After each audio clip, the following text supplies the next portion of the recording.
Chronological Bible in a Year, day 179. We are back with King Ahab, and the events that God just foretold to Elijah are beginning to unfold. But rather, I want to focus on an amazing act of mercy on the part of God here. Remember, Ahab, he's done more evil than any other king of Israel at this time, and God sends Elijah to confront him. Starting in verse 19, this is what the Lord says: "In the place where the dog licks up Naboth's blood, the dogs will also lick up your blood." Elijah telling the king that you had a man here killed so you could take his field, you too will die in this very place.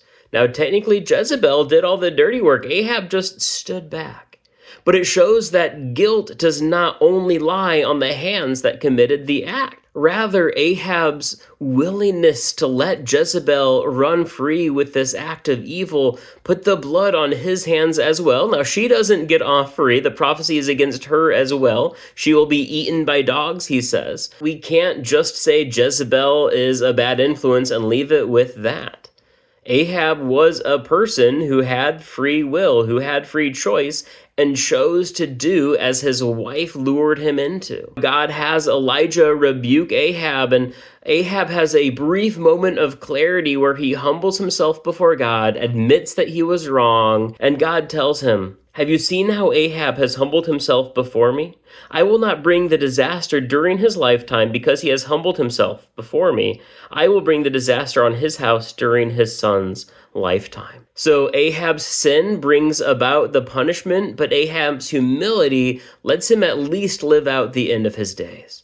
It does not remove the punishment, it simply delays the punishment. So here's a question for us today. If a man like Ahab, who it said has done more to detest the Lord than anyone else, and yet God shows him mercy, who might we need to show mercy to? There are people who I, quite frankly, don't want to experience mercy, and that is a desire from the pit. That is a desire from the darkest depths of my heart that I need to confess of. I shouldn't desire ill will towards them. I need to seek their redemption. So who, like Ahab, should I be praying for that I really don't want to?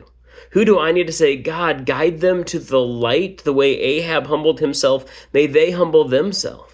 Now, what happened to Ahab in eternity? Maybe we'll find out in due time, but we'll find more out about that tomorrow. I'm looking forward to it, but until then, God bless.